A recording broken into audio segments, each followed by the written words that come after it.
You got one of these for each of the stages? Yeah, I think I did for the mountain stages.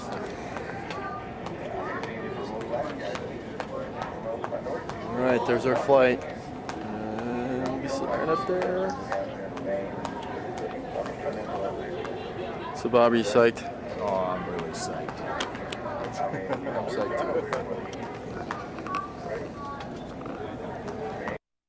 too. Here. All right.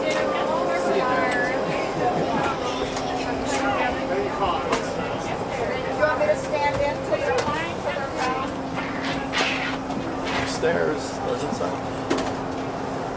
Hello there. Hi there.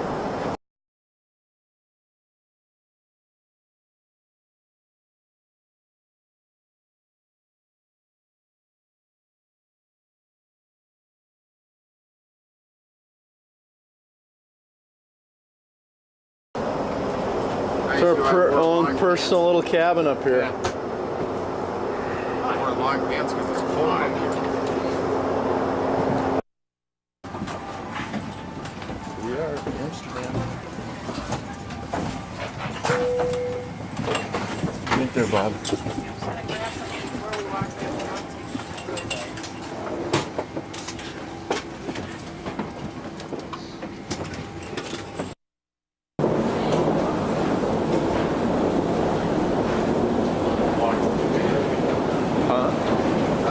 What? I brought 3 tapes. Each tape's about an hour.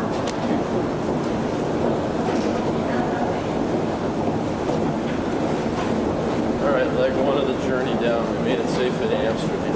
Hopefully the bikes made it. Bike's better make it.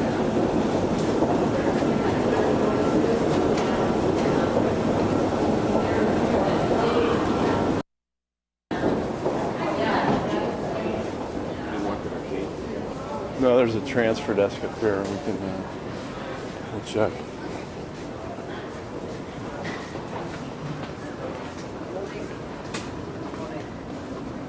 Good morning. Good morning.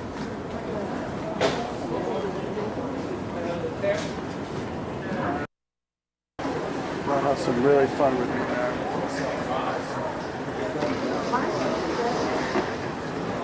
All right, here we are in Amsterdam, heading to our gate for Geneva. Got an hour and 30 minutes before the flight.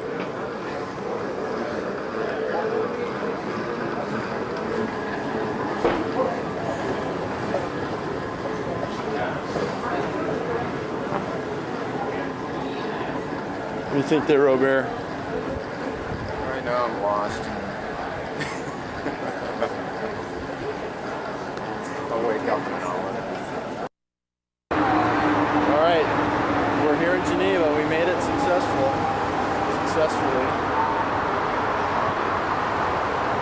And here's our guys breaking away.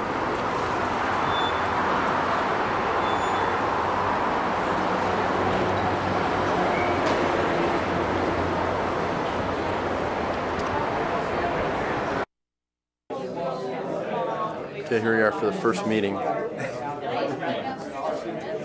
bunch of people will get to know better over the next 7 days.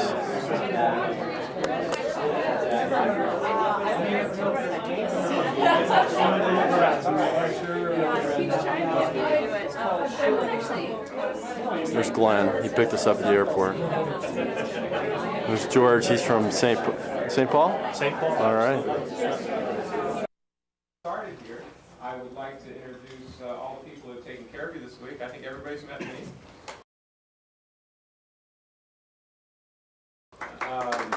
Great.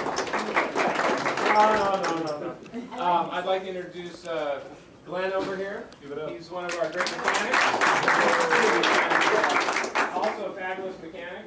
So if you guys have work needed on your bike, there's Glenn. Then we have Giorgio over here, whose real name is Eric. But he worked at a bike shop where the guy's name was George. Nope. No, it was Eric in the His bike name was shop. Eric, So yep. his nickname became Giorgio, and it's Right. stuck ever since. That's right. And then we have Guillaume here. He's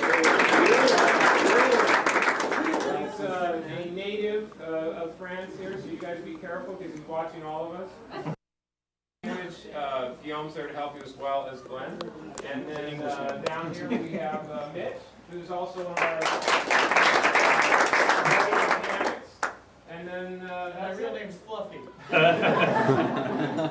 anyway, so the 5 of us are going to guide you this next week, and we've been doing trips. This is our 19th year, and I think we've run into just about every problem and every situation, but I always like when there's something new and we have to somehow solve it. But hopefully if you guys follow our insights and suggestions, I think you guys will have a great trip, and hopefully you won't have any problems out there. Each night we're going to have a meeting, usually right before dinner or during dinner, during dessert or something. It just depends on the night, how our time schedule is, and we'll go over the next date in detail. I don't like to give you guys too much information each night for 2 or 3 days down the line, because there's so much to take in that it makes it a little confusing for you. So anyway, let's see. The first thing I'd like to do, I'd like to just find out how many people have never traveled in France before. If you could raise your hand. Okay, so about half of you. Okay. Okay. You guys have read the literature, I hope. As we did some, there's just little cheat sheets on the back of this green sheet. Did everybody get one of these green itineraries? This is for the week. We've made a couple changes on here. At the group meetings each night, we talk about the next day in detail, and sometimes we have to even tweak it a little bit more as we get close to the day. But on the back here, just traveling in France, some of the biggest problem that people have is with the hours of when stores are open, when restaurants are open, when banks are open, that type of thing. So you have to just remember that it's not a 24-hour society, and you need to go to banks, supermarkets, stores in the morning. They usually close about noon, 12:30. Then the restaurants open around noon. They're open till about 2. And then the stores open about 3:30, and they close around 7. And then that's when the restaurants open again. So this town, we were lucky because the supermarket's open all day here. Little by little, France is becoming a little more like the United States. No. Long enough that I've gotten some hotels because of anticipating myself where the route is going and double booking and this and that, so we're really lucky to get where we are. The rooms are all pretty modern on the hotels we're staying at, very similar to this. Sometimes the rooms could be a little bit smaller, but on the whole they're about like this. Usually the people at the front desk will speak a little English, maybe they won't, you just have to see. In the rooms themselves, sometimes they will have a bathtub with a shower head and there will be no shower curtain. So don't come to me saying, something's wrong with my room, my bathroom, I don't have a shower curtain. You'll just use that little water wiggle and you'll lie down in that tub. Try not to flood the room if you can. But they do things a little differently. Sometimes there will be a shower curtain. Also, they like to hide towels. So you'll go into a hotel room and there'll be one big towel. There could be 2 hand towels, but one big towel. Okay, so don't go down to the front desk immediately saying, I only have 1 towel in my room, there's 2 of us. Look in the drawers and look in the closet before you go down to the reception. Okay? I guess they're hoping that 2 people will use 1 towel and they can get by without having to clean that other one. It's probably the same towel that's been sitting there for a long time. Also, there's going to be 1 key per room once we leave this hotel. It'll be a normal key, and you need to either be in the room with the key or you leave it at the front desk so that your roommate can always get into the room. If you leave the room and you go down the street within your back pocket, your roommate will go to the desk, he'll ask for the key, they'll say it's not here, he'll assume you're in the room, he gets there and there's nobody in the room, so it's real frustrating. So leave the key at the front desk if you're the last person to leave the hotel. And when you check out, bring the key to the front desk. Don't leave it in the room like we're used to in the States. Bring it to the front desk. That's how they go through, make sure the incidentals are paid. And then that way, before we leave, they have to check to make sure all the keys are there, so it really saves us time. If you could clear your incidentals, sometimes even the night before, it would be great, because the morning of, if everybody jams the front desk at 40 people all at one time, they won't be able to handle it. So if you know you had something out of your mini bar, if you know you made some telephone calls, if you know you had a bar tab, please go and take care of it that night. They'll be happy to clear you out the night before. And so you can see that, especially when we've are in a transfer following the race to get there to park in time to make sure you guys get on the road in time so you don't hit road closures and all. We can't just stop because somebody had too much coffee and now 40 minutes into the drive they want us to pull over. We don't know where there will be a bathroom, and then once one person goes, it's just like when someone gets sick, everybody gets sick. Okay? So please, if you know that coffee makes you go crazy, don't take that extra cup. Go to the bathroom even if you don't have to. And then when we say we pull out at 8 o'clock, because that's the normal departure time in the morning, that means the vans are pulling out of the parking lot at 8 o'clock. We've been doing this for so long that the only way to make this trip work, and it's probably the reason that you are here, is because we're very organized and I run a tight ship, and it's the only way to make this work. Because if we wait for one person, then that person says, wait, while you're waiting for him, I'm going to go, I'm going to pick up a newspaper, and I'll be right back. And then that person goes and does this. And I watched it today, just the way you guys go out on your bike rides. The same thing happens with cars. Nobody's ready, and the next thing you know, 5 minutes turns into 15 minutes, and we won't get you to where you got to go, and the day is shot. And people in the last few years have said, why do we have to leave so early? Why can't you wait 5 more minutes? We have actually been in places at the base of mountains where we've had to park, where if we had gotten there about 2 minutes later, the police would not have let us get through and they'd closed the road to us. And the whole day would have been really difficult because there's such few places to park. So we're doing all this to make sure we get you to where you need to go. I don't like getting up early in the morning myself. I'd love to sleep until 7:38. But this is the only way it works. And one person might have the bad situation of being left behind. We have done it before. You have our cell phone numbers. You can call us. We'll tell you how to get to the next hotel. It used to be that we didn't have that kind of stuff, and the people had to just somehow get to the next hotel. We had a $300 taxi ride once, but we will tell you the easiest way to get there, and we don't want it to happen. But don't think that you're the one special one that we will wait for, because I'd rather have 44 happy people and one unhappy one. Okay? So always be about 10 minutes early. I think it's the best thing. I have my watch set 5 minutes fast just because I don't want to be late. So I think everybody, if you set your watch 5 minutes early, that's probably a good way to make sure you don't either. Let's see. The bike rooms. When we get to the hotel, we'll tell you to be filled in your room in the morning so that you've got your water and you're ready to ride when we do the drop. Let's see. Do you slow the van down? What? You slow the van down. Oh, yeah. We also, when you finish your ride each day, we want you, when you come into the hotel and we check in, or you finished your ride, if you rode back to the hotel, if you have something wrong with your bike, we want to take care of it that afternoon or evening.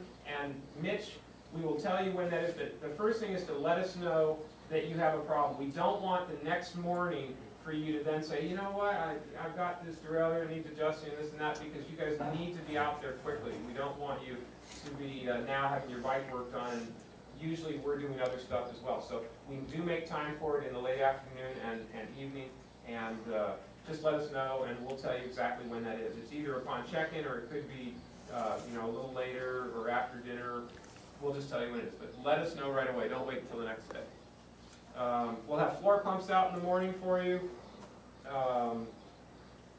The mechanics have tools and all. They've got work stands, so we're all set up. If you guys have problems out there, I hope everybody brought some spokes in case you guys have a problem with all the strange wheels that are out there. Everybody's got their own deal. Keep the spokes with you in your luggage or day bag, and that way you can give it to them if you need it.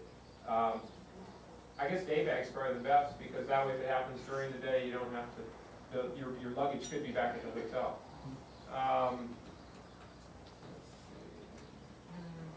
Okay, before we talk about the cycling and tomorrow in detail, do you guys have any questions up to this point?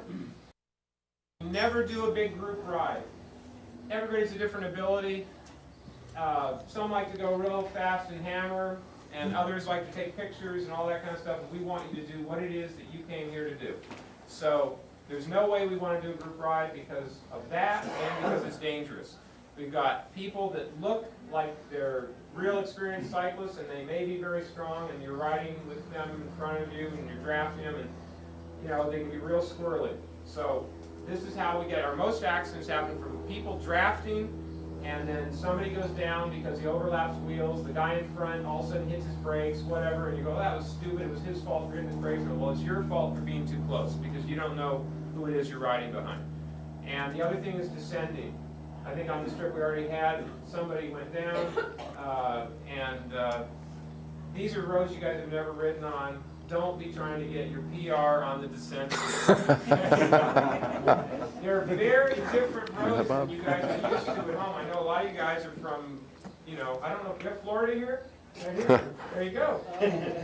You know, a freeway overpass doesn't have too many switchbacks. Yeah, you grew up in Colorado. Okay. But anyway, really be careful. There can be very little glass over here, but there is gravel. So be real careful in the turns, because the best thing is just to always be expecting the unexpected.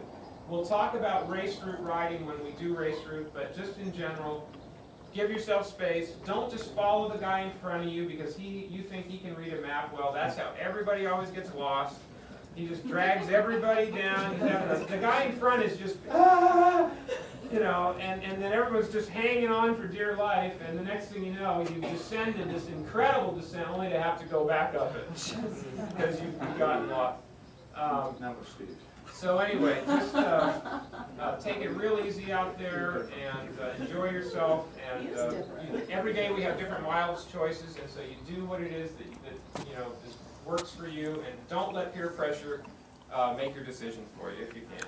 Also, if you can start out and do it a little easier at the beginning and get stronger as the week goes on, that would be great. A lot of people just got to do everything right off the bat, and we do get people to get sick after a couple days because you've got your immune system is down from being over here with jet lag. You're eating different food. You may not be sleeping real well. All of that adds up to where your mind wants to do more than your body might be able to come through with.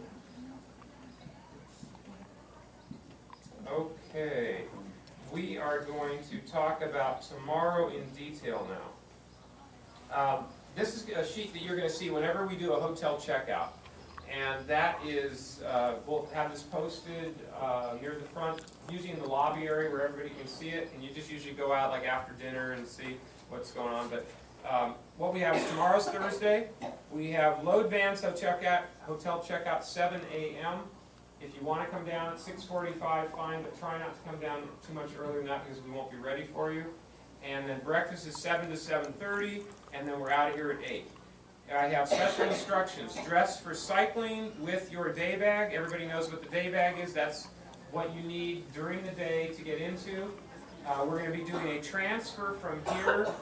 We've changed the itinerary that was originally in the website or brochure. Originally we were going to stop in Perroge.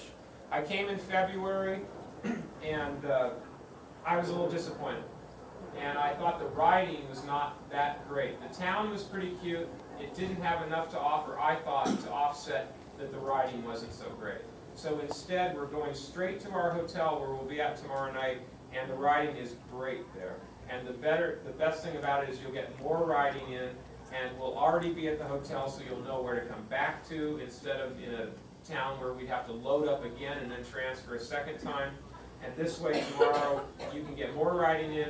We'll get the transfer over in one shot, and you'll be able to have lunch on the bike easy out on the road, and you'll get back in time to see the stage live in the afternoon. They have a nice pool at the hotel, and we'll have a nice group dinner at 7:30 tomorrow night with the meeting at 7. Okay, so the meeting will precede dinner because we have enough time to do that tomorrow night. And then, so anyway, tomorrow morning here are the names of all the tour leaders. Your names are underneath. We mix these around every time we do a transfer, unless it was a real short transfer. Sometimes I cheat and I throw the same groups together because I'm lazy. But anyway, these are just, this way everybody gets to meet each other. You get to meet all the tour leaders, all that type of thing. So this is the name that is underneath the tour leader's name. If your name is under whichever tour leader, that's where you'll be sitting, and that's where you'll have your day bag with you inside the van, and your luggage will be behind. Your bike can go anywhere. Don't worry about it. Your bike doesn't have to be above you in the van, all right? Because when we get to the parking spot to do the drop where you'll start your ride, you just walk to the van that has your bike on it.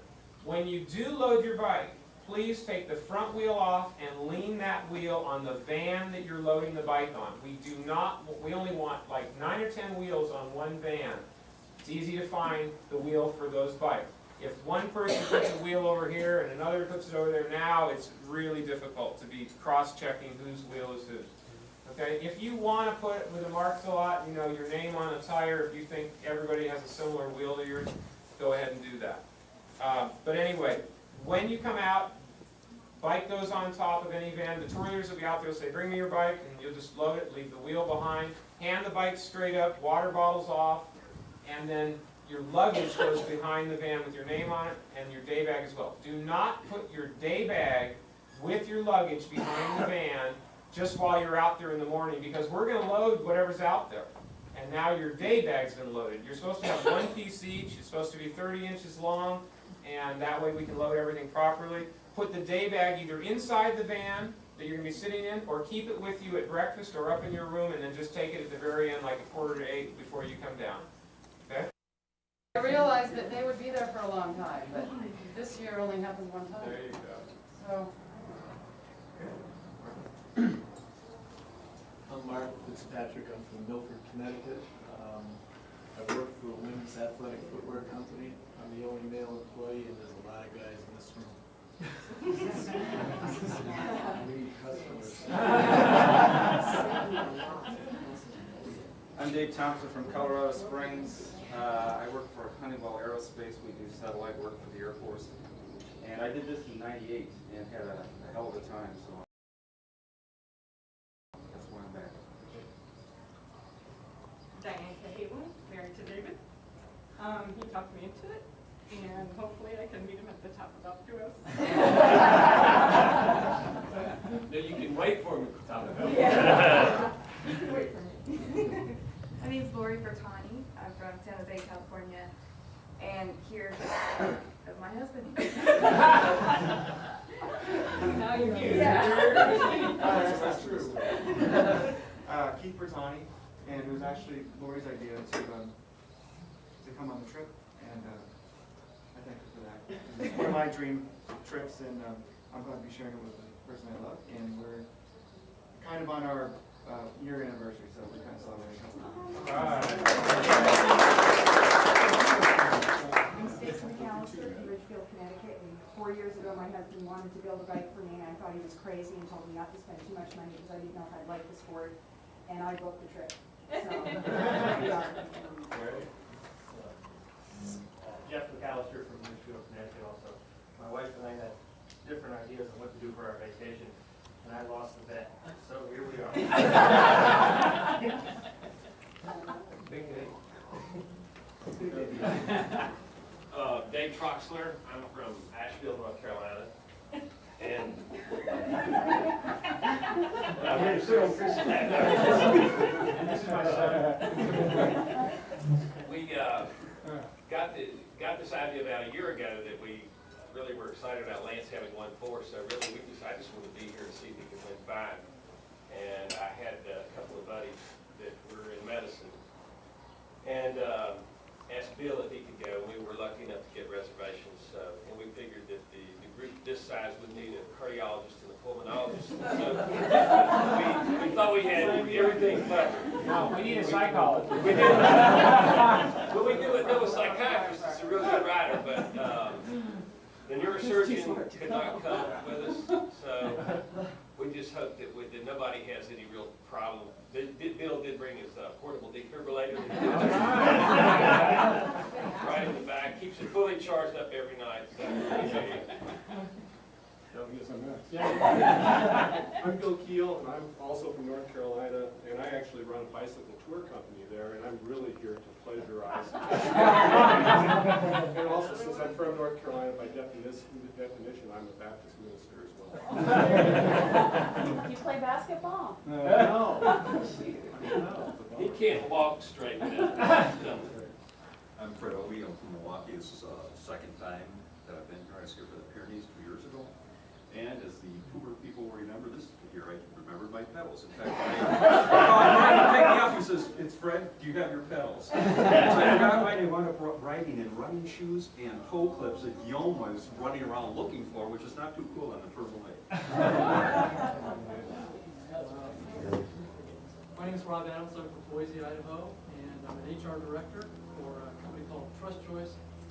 And I've been in Europe before, did it as a touring, and I didn't sleep in a bed for 3 weeks, so I'm glad to have a bed this time. Now, and I want to set myself a big goal, and this is it. So, give you something to train for anyway, so look out for me. Don't follow him. Especially on the descents. I'm Chris Cordy. I live on Long Island in New York, work in New York City as a money trader. This is my second trip. I came in '93 for my 40th birthday, and this is my 50th birthday present, so I'm looking forward to it. Great. Okay, now Eugene. Eugene Way from Seattle, Washington. I work at Amazon.com up there. I've been there for about 5.5 years. I had a pretty bad bike accident. I hit a big dog earlier this year, and I wasn't sure if I was going to be able to make it, but kind of healed up. And I came last year and climbed up on 2. So I figured I have to do otherwise. How's the dog, okay? The dog is perfectly fine.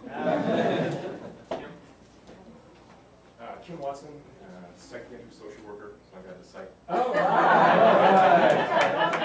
The page you guys bring up in Medicine Park. Yeah, San Francisco, California. Great. I'm Todd Hancock from San Jose, California. This is my 3rd trip, and they just keep getting better. When I was here last time, my brother was with me. He crashed into the back of a car, hung up his bike, and hasn't ridden since. So I found someone else to come with me. Watch out. Yeah. My name's Andy Morgan. I'm from Geneva, North Carolina, which is about 30 miles down the road from those guys from Nashville, and I'm a instructor in small college. David Steen from La Habra, California, and wanted to come here for a long time. Just finally found both the time and the money. I'm Jan Steen, and I came here to hopefully keep it. So here we are in the little bike room the night before the first ride. Do a quick inventory of all the hardware here. Couple light speeds, giant. Just pick it out and when you come down here in the morning, you just Merlin, nice truck. Nice Colnago. Another light speed. Aegis. Kestrel. Here's a good looking light speed if I ever saw one. That's not a good look. There's a brand new Le Mans. Hopefully won't get crashed. Serrata track.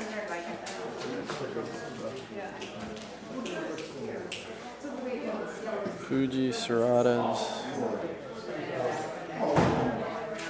And the light speed. Oh, look at this one, Bob. Pinarello prints. Those are nice. That's what Telecom and Benesto ride.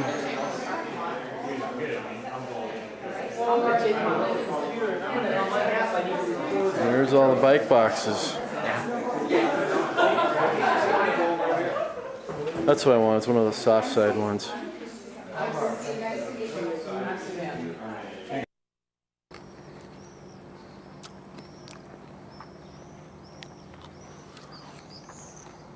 So here's our little transport mobile.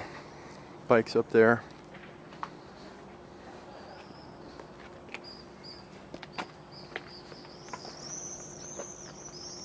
I wonder if he gets like money for all these sponsors. Quite sure he does. Get something from it. Or gets free stuff.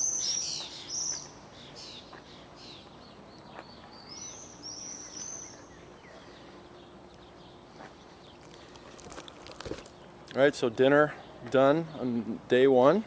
It's 11 bites on a van. 11 bikes on a van? There's 11 racks, 11 positions.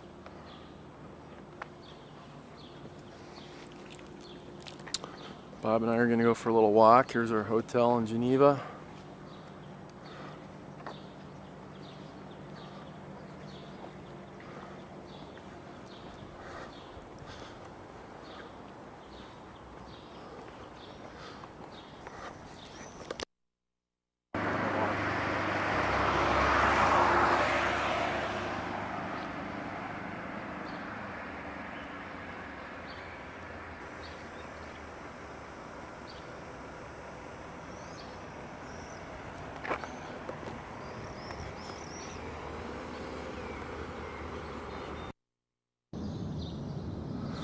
All right, it's our first morning of riding.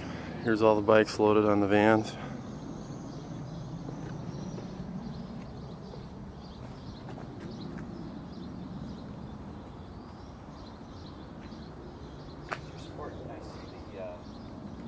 I assume the remnants of 38 mile an hour. Ejection. I couldn't sit for a week. Oh. That's just shoulders. Shoulders. Morning, Glenn. Hey, how you doing? Do it. Wow. Looks like we got another great day. Hope so.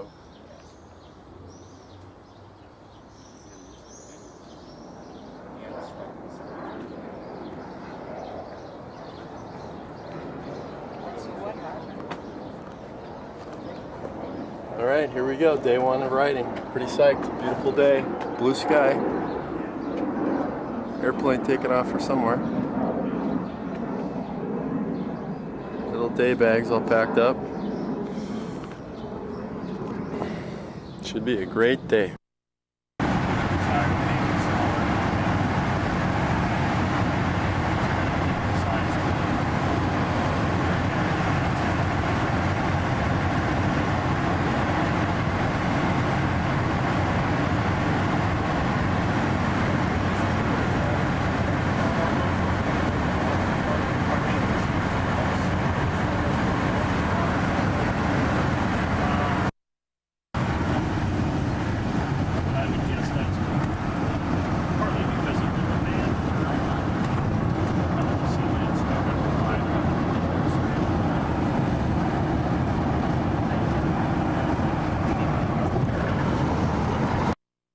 Type riding, but less climbing.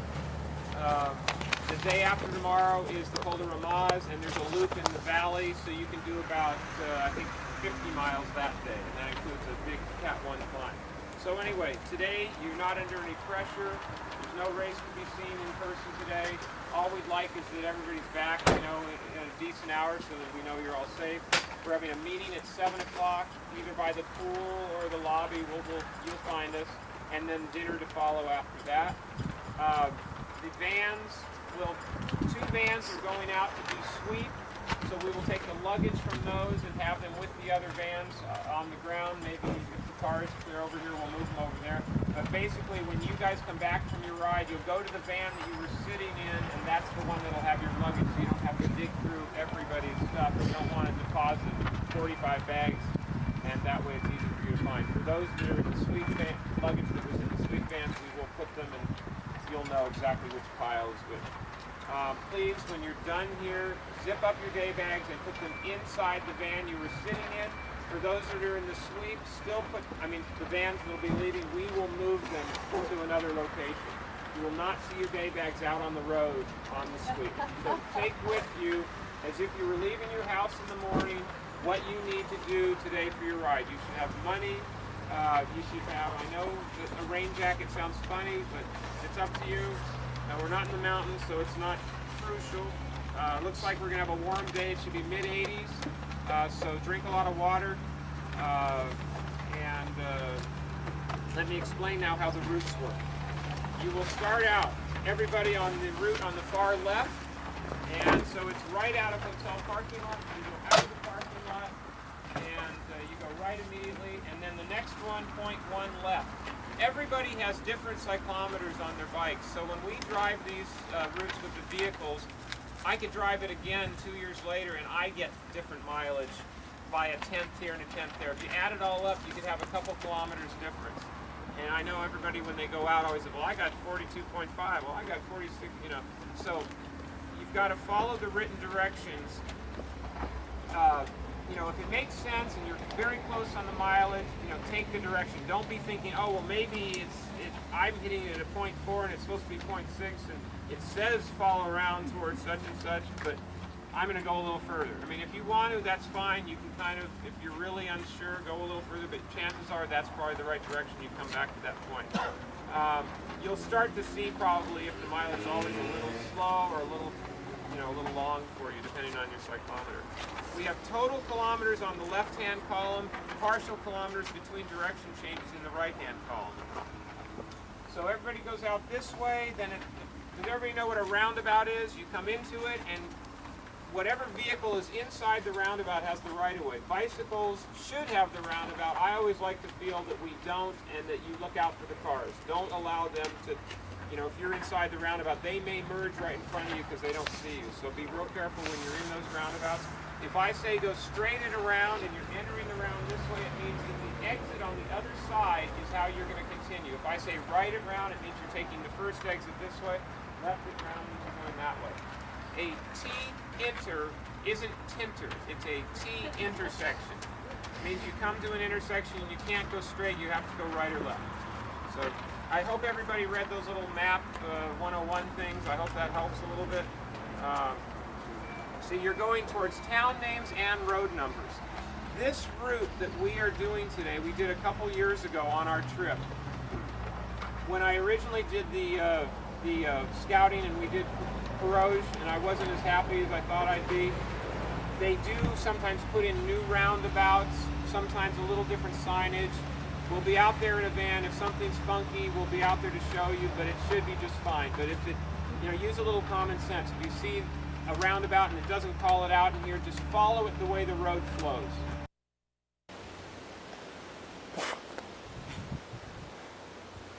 I am tired, and we just started. It is steeper than I thought. It's steep, but very pretty. In the Beaujolais wine region here with a wasp about ready to land on me. Very pretty. I think we are going to go down that road, do a right turn down there somewhere, and then descend down there on that road, and then I think we're going to start climbing again up there. So that's the plan. Very, very hot day. What do you think it is, Bob? 90? Well, that's got to be in the mid-80s at least. Upper 80s? Yeah. So we're in the town of La Maladière. La Maladière.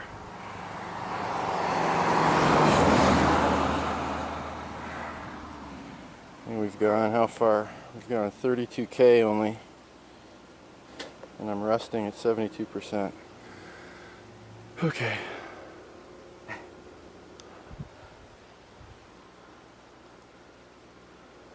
And there's vineyards all over here, as you can tell. Those are all vineyards over there. More over there. Lots of grapes.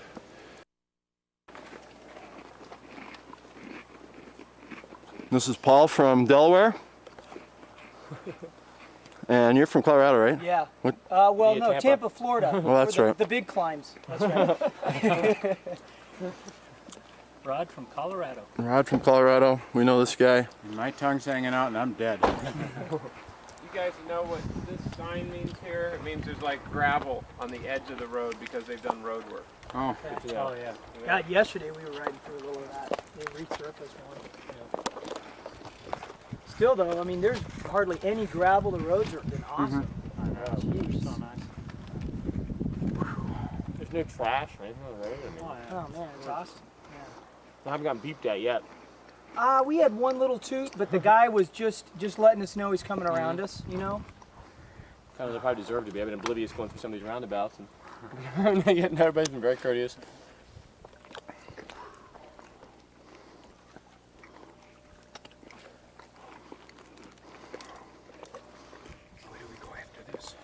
hopefully I down. think we got about a 40K descent now. Well, we should be. We got a veer right on D120. Yep. Towards point. Pardon? Point.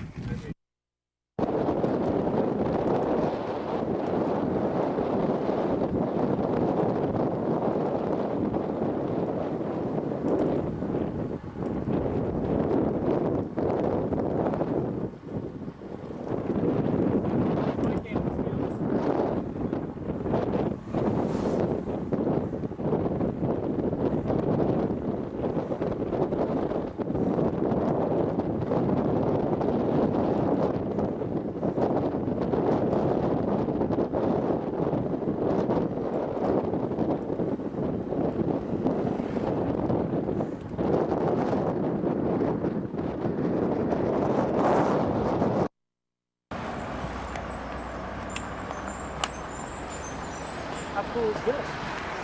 Huh? No, you get your bike in here, man.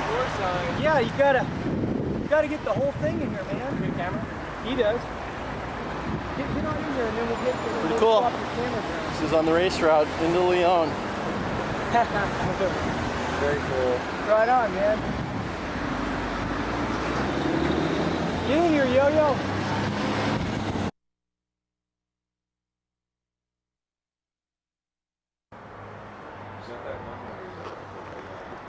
Okay, here we are, day 2 of cycling. We're in Lyon and we're headed out 2 loops northwest of Lyon. Looks like another good day. A little cool this morning, but not too bad.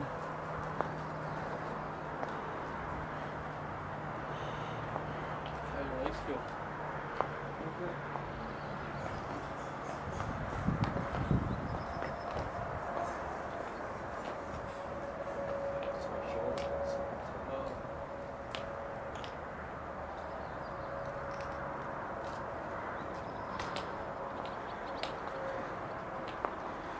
Here we have the Lightspeed Brigade here.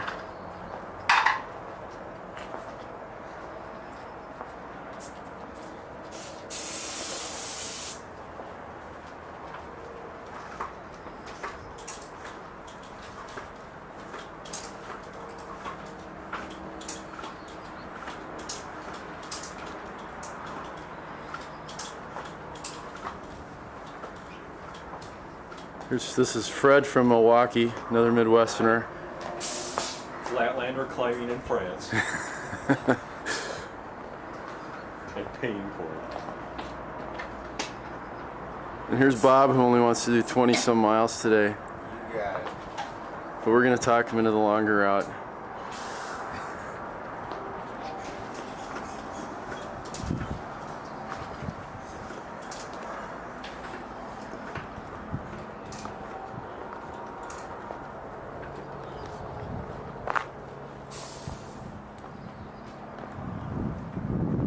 We have some of the tour officials staying here tonight, or last night.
Okay, I can talk now. We're back at the top of a climb. Another climb. It's a beautiful morning. It's about 8:30 in the morning. Been riding about 30 miles. We got another 20 to go. That's Fred and Steve up ahead. Beautiful valley. Farms, little hill town up there. We climbed up to the top of that and then back down. Little vineyards. We're actually going to be on the tour route in a little bit. More vineyards.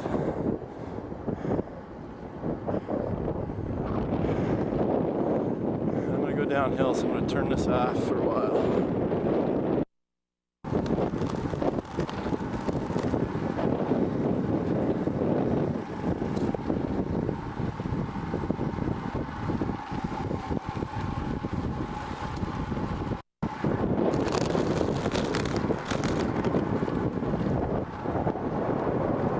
Cycling the Tour de France, baby.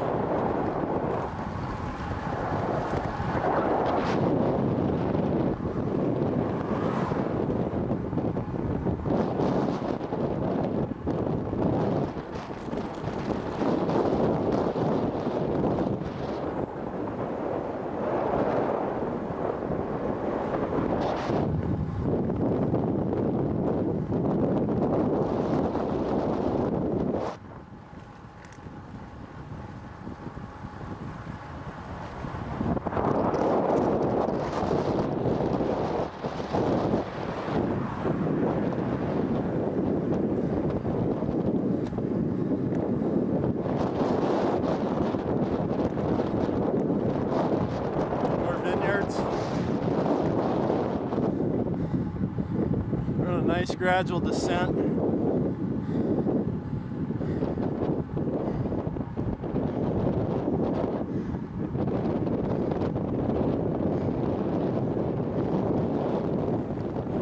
It's Fred up in the lead, big triathlete.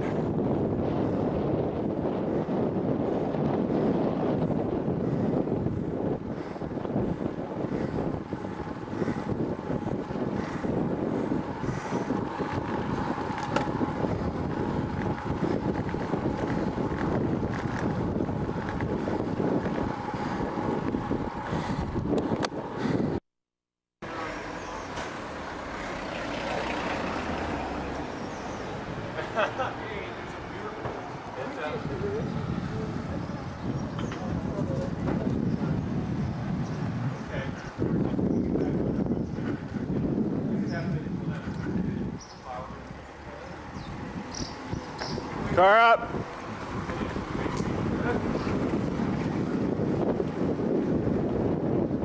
We've ridden through 100 little towns like this with the road right through the middle of the town.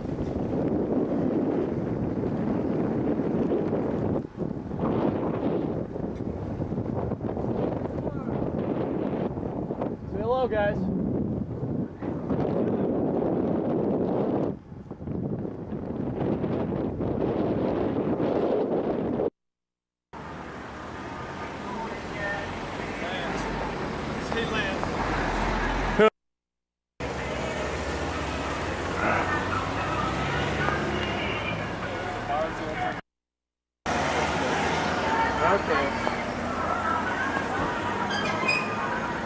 See those guys at the prologue, they were warming up without their shirt there.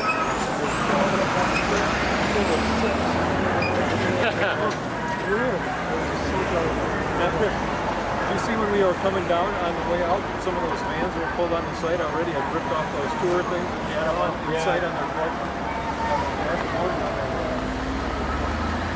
They go on the left? They were right left.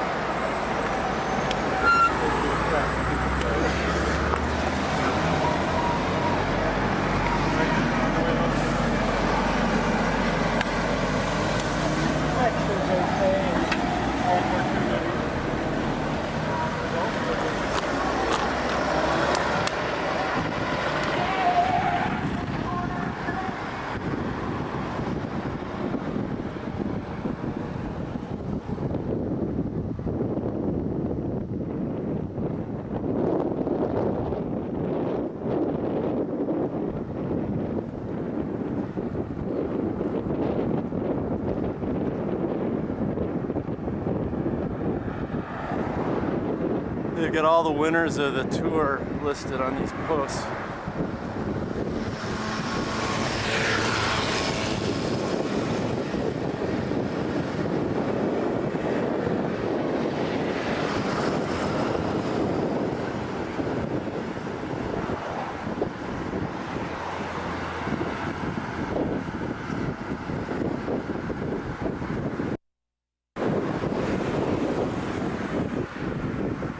Very cool.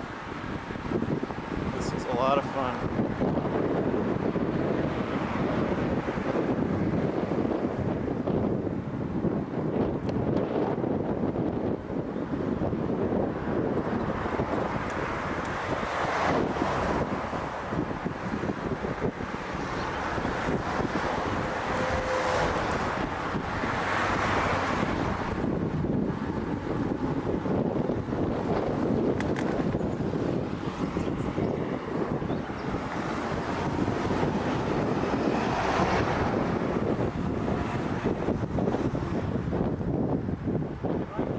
All the townspeople are putting out the balloons and banners for the tour. It's coming through here later today.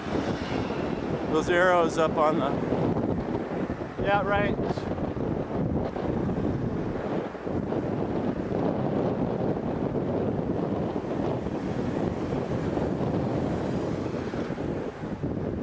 Hey, you know, I think we're supposed to go left at...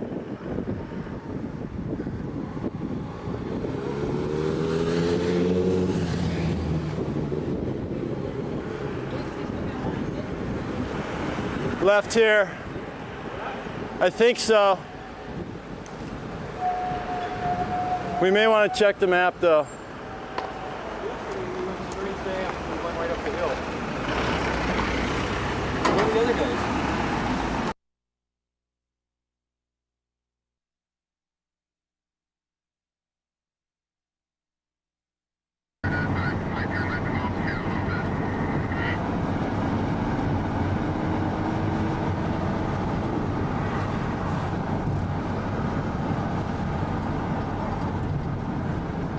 Suzanne, we're gonna see if we can get a party car set up. That same group that was our table last night, get all in one car. We get all kinds of trouble. We can get lost, drunk. Although Jeff asked me if you guys ended up in the pool last night, and I said I didn't think it digressed that far. It did not. Well, there's room for Digressed or regressed? Progress. Too much information. Too much information. It was a fun table. Nice people. Good time. We didn't get in. The city was You spend less time in the van this way? Yeah, I mean, we stayed in one hotel the first trip for 2 days, and everywhere else is because you're calling. You get to ride more of the race route, but you're also in the van, drive to the hotel. We're in the van for a while. That's probably what the Pyrenees trip is like. They're going across the Pyrenees. They gotta keep moving.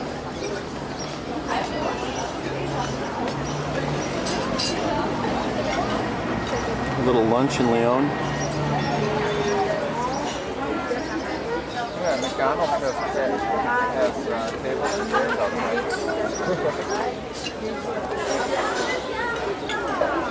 Quite what he had in mind when he was thinking about work that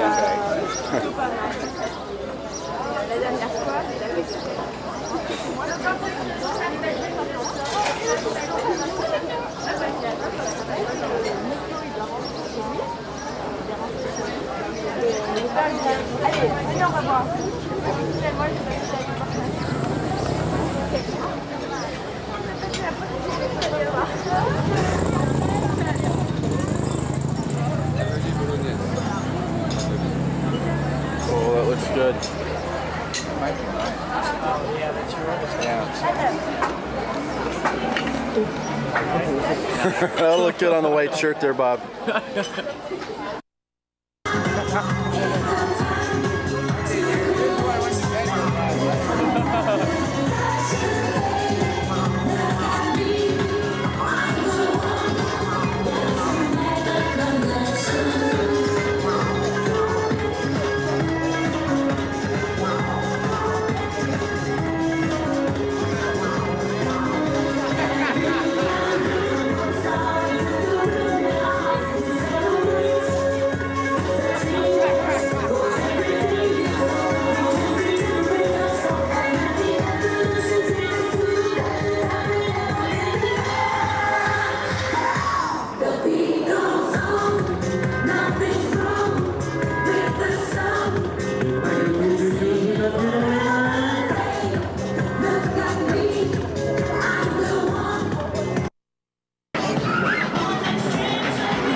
un morceau de viande qui est également un fruit.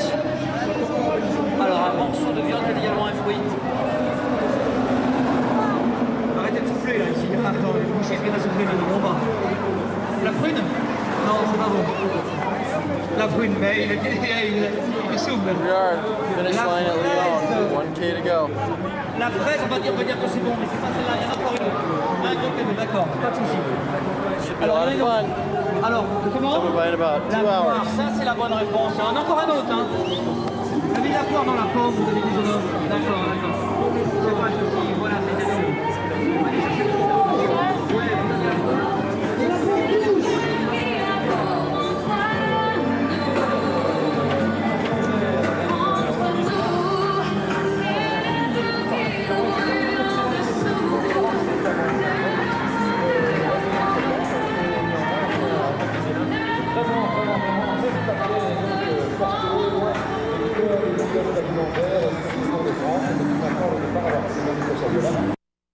Regard par rapport aux hommes de tête donc de 18 minutes.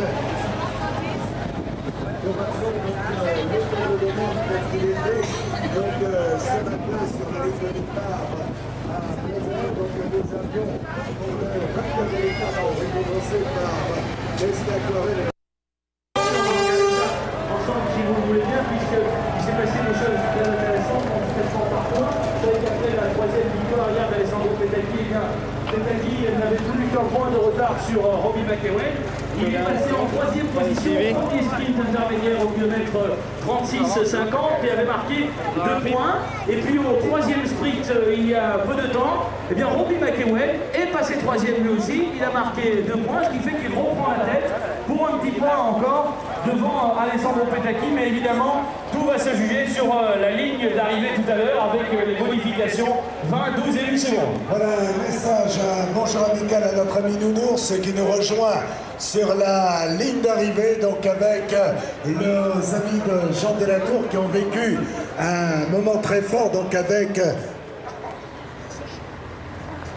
le maillot des leaders donc de Jean-Patrick Nazan. Pour le moment, eh bien, nous retrouvons donc le peloton qui essaie donc de revenir. Les coureurs de l'équipe FDJ.com ont pris les choses en main. L'écart, on le voit, continue de diminuer. Nous étions tout à l'heure à 9 minutes.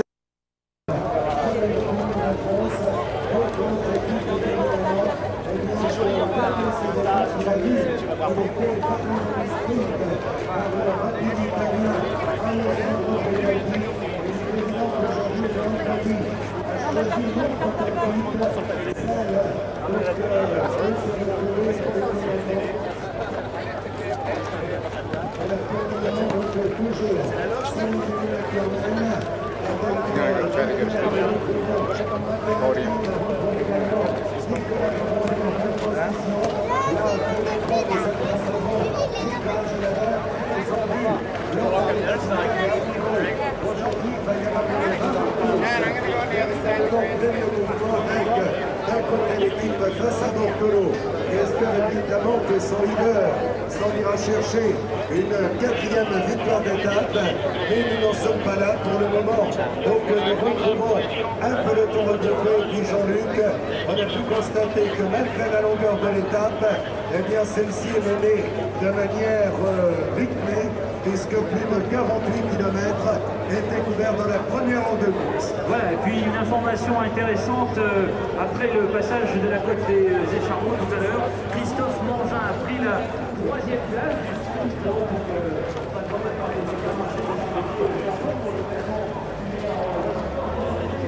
They are flying down the road. It's near where we rode today. They're probably about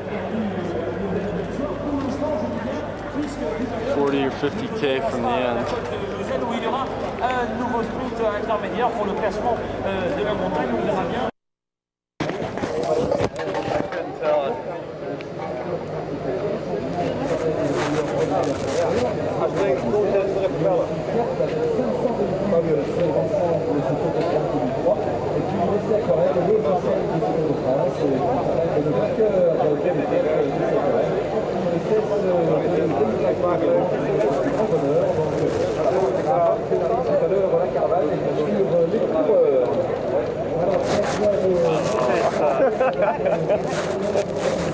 Well, now you're doing sequence there. About a minute and a half. I think we only have 2 more meetings. Now, let's do that. Let's do it. Alright. Still interesting. No, I still never saw. Oh, yeah, there he is. Come on.